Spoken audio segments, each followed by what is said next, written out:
And it's a shame, because From Software has said they would do something with it, they'd be open to doing something with Bloodborne. They can't, it's not theirs. So Sony has showcased that they already don't do anything with a From Software IP that they have, one that is always coveted, and they just refuse to use it. Hey, Sony. Yeah, what's up? Remember that exclusive game that we worked together on? Which one? Bloodborne? It was like one of the best-selling games on the PS4? Kinda? What was it about again? It was British Dark Souls. Oh, that one! Yeah, we sold like 7 million copies. Exactly, and now that we're done with the Elden Ring DLC and have Patrick on more times in an Assassin's Creed game, we would love to go back and make a sequel to Bloodborne. Correct. Okay, no. What? We're learning more about the Bluepoint Games shutdown, and it's breaking hearts because it turns out we almost got a Bloodborne remake until Sony killed it. I swear Sony is actually allergic to money at this point, because tell me why they keep avoiding Bloodborne like it's the damn plague. Good God, were we wrong. It feels like I'm living in the Matrix and I can't get out. I'm starting to think that my whole entire life was a lie. All my 28 years of existence on this floating space sphere was just made up fairy tales and pixie dust. Because the other day, Miyazaki, yeah, that Miyazaki, Sir Elden Ring, Mr. Dark Souls, the master of getting good himself, threw me into what I can only describe as a pit of misery and utter confusion. Now you're probably saying, what the hell is this guy on? How could video game Jesus do this to you? Well, the other day I learned that Bloodborne Remastered remake was not in Sony's hands like we all thought it was. At least not in the way that you think, but in fact, it was in Miyazaki's hands all along. Also, sorry if I sound like a weed whacker through this video. My voice is kind of going in and out right now. I've been dealing with a little sickness, so you guys just bear with me. Let's break this whole Bloodborne thing down a little bit. Also, a little bit of a side note, I'm going to have some scuffed Elden Ring gameplay on the screen, as you guys have probably noticed and I've probably already commented on. I have no idea where my PlayStation 4 is. It's been a long time since I've even busted that thing out. It's probably covered in dust right now, wherever it is, so just bear with me on the gameplay as well. Our Bloodborne journey starts with a little company called Bluepoint Studios, infamously known for the Demon Souls remake. At least that's what I know them for. Demon Souls, in my opinion, was always that long forgotten game among the Souls community, among the Souls franchise in general. It always just kind of felt like the odd man out. I feel like Dark Souls was truly the game that set the target. It was the game that was in the spotlight for all the gamers, for the game being extremely hard, I guess you could say. For a while, it was the game to beat, and I feel like it set the bar for what was to come with, Bloodborne, DS3, Elden Ring, entries like that. But nonetheless, Bluepoint Studios was a company that was acquired by Sony a few years back to develop and assist with a few projects. Like I said earlier, one of those games was the Demon Souls remake. And boy, oh boy, did that puppy slap. Well, kind of. It looked really good while keeping the jankiness of the original, even with the slight tweaks made from the original. This game was very good, and I would say it was a very well-received game by the fans, being the main driving point for the launch of the PlayStation 5 at the time. I know that there was different games for the PlayStation 5, but Demon Souls was a driving point for a lot of people, including myself. Unfortunately, that's about all the use I got out of the PlayStation 5 before I got rid of it. But anyways, fast forward, Bluepoint helped with God of War and produced the remake of Shadow of the Colossus. It's all good stuff, right? Well, they fell radio silent. They flew off the radar, went incognito. And with the radio silence that we experienced, the gooners of Reddit and fans alike started speculating as they do. They started speculating about a game that's been long overdue for a remake.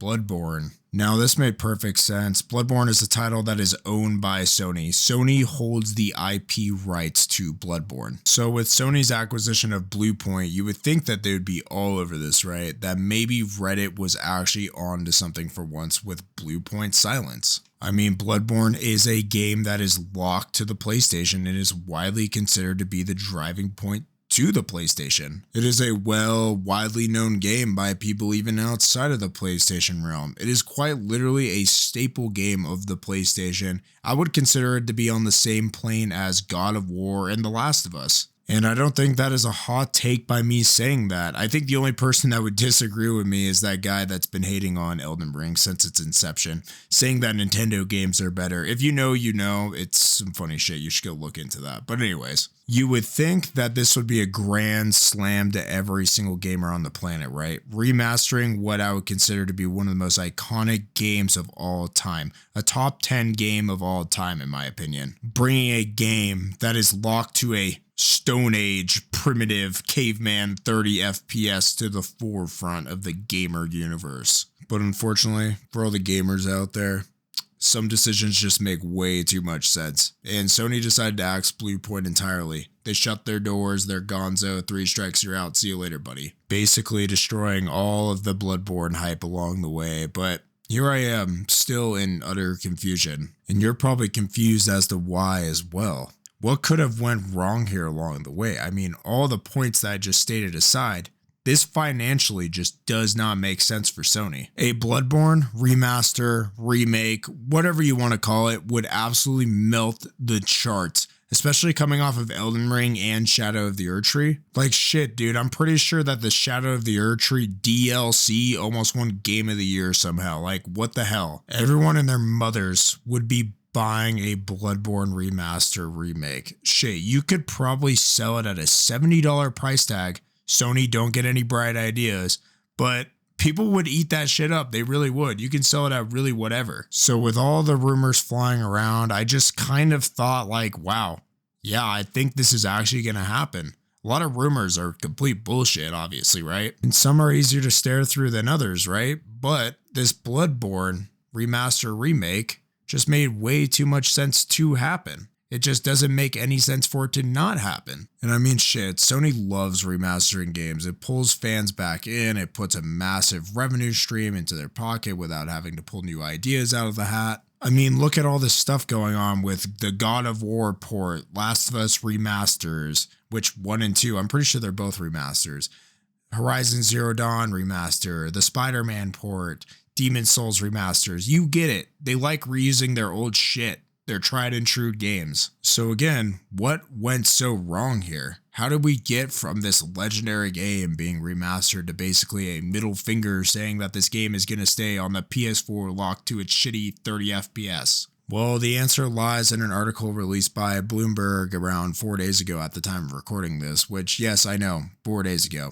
That's basically prehistoric as far as the internet is concerned, but I've been trying to rest my voice, which has not gone well literally at all, but I wanted to talk about this because this game really does mean a lot to me, and this article reveals a lot, but it also leads to a lot of speculation, which we'll get into. The article basically goes into detail saying that Bluepoint pitched the idea to Sony for a remake, remaster, and it was accepted, but it was actually denied via From Software. Now, this article opened up a huge can of worms in my head, but at the same time, it answered a lot of questions as well. Everything that I was basically yapping about earlier was suddenly answered when I saw this article because Sony was green for launch. They wanted this to happen. Again, financially, this just made too much sense for Sony to not do. This would probably drive console sales if they kept it as an exclusive, which I doubt that they would do, but I think this would just overall drive sales and popularity to the brand if they say decided to release it on Steam, Xbox, etc. And overall, this would just let an already growing FromSoft player base experience an amazing title, an OG title with modernized hardware. A title that I bet you most fans have not played due to its exclusive nature and, well, age. I mean, like I said earlier, this thing is 10 plus years old. Bloodborne came out in 2014, and I bet you most people didn't jump on the ship until 2022 with the release of Elden Ring. But here's my question. Like I said earlier, Sony owns the rights to Bloodborne. They own the IP outright. So even with FromSoft saying no to this, what made them not follow through? What made Sony not proceed with this project? And I got to thinking, I could be wrong, 100% wrong here, but let's think of FromSoft's track record with Sony for a second. FromSoft basically, since its inception, has been working with Sony to make games. Not all 100% exclusive, obviously, but they do have some exclusive games with them. Demon Souls and Bloodborne, two very iconic games to say the least. And looking a little bit deeper into FromSoft, we can see Miyazaki, the lead CEO of FromSoft, From mailroom boy to CEO. I think that's how that story goes. CEO of one of the most established game studios that exists in today's world, by the way. Truly a man of pure grind, soul, dedication, climbing his way viciously to the top of the food chain, to say the least. Banger after banger after banger. This dude does not miss. Miyazaki truly is one of, if not the most influential badass game designers still alive on the planet today. So do you think it would be so far-fetched, given the history, given just the man in general, Miyazaki, that Sony may have just bent the knee a little bit here? Do you think Sony really wants to go behind his best wishes and backstab him with this? Do you think they really want to take a project that he loves so passionately? A project that Miyazaki himself said best represented his love and joy for game design? I don't think they do. I think Sony may, again, have bent the knee a little bit here to FromSoft. Again, Sony does have 100% of the rights to this game. No one can technically tell them no. But yet, here we are with no Bloodborne Remastered remake. I think that Sony sucked it up and didn't want to ruin relationships with FromSoft going forward. I think they saw the size of Elden Ring, the impact that Elden Ring had, and said, oh fuck, we need a game like this in our exclusive catalog in the future. It wouldn't be too far-fetched for them to possibly get another exclusive. I mean, they've already had 2 of them in the past, right? Miyazaki is an innovator. I would say his ideas get better with time, I really do. The man ages like fine wine. With the man even saying Elden Ring wasn't and isn't going to be his best work he does. Like, bro, what are you smoking? Because I want some of that. That DLC, that game, it was amazing. It was absolutely amazing. Jeez, just tripped over my words a little bit right there.